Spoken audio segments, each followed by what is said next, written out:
Hello, I'm glad to have you in Isoko language class. Today, let's go to the vowels of the Isoko language.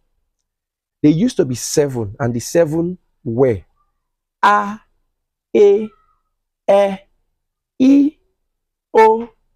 O, U. Again, A, E, I, O, U.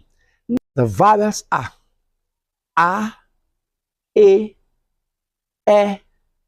E, I, O,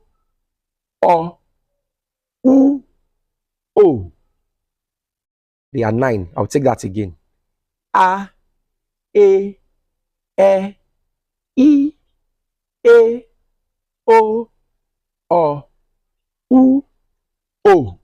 Nine Isoko vowel alphabets present. You see the letter I with a dot under. It sounds A. The same thing with the letter E that does not have a dot. They are both A. The difference is one is short, one is long.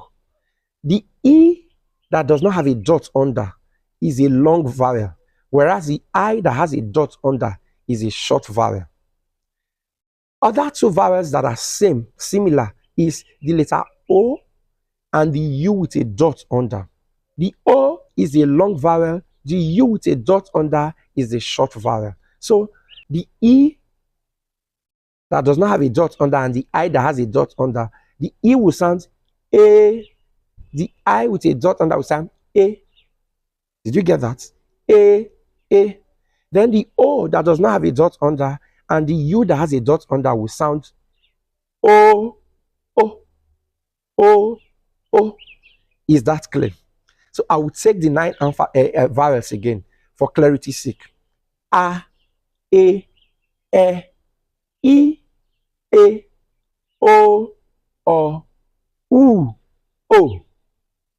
Those are the nine vowels of the Isoko language. See you in next class for the consonants.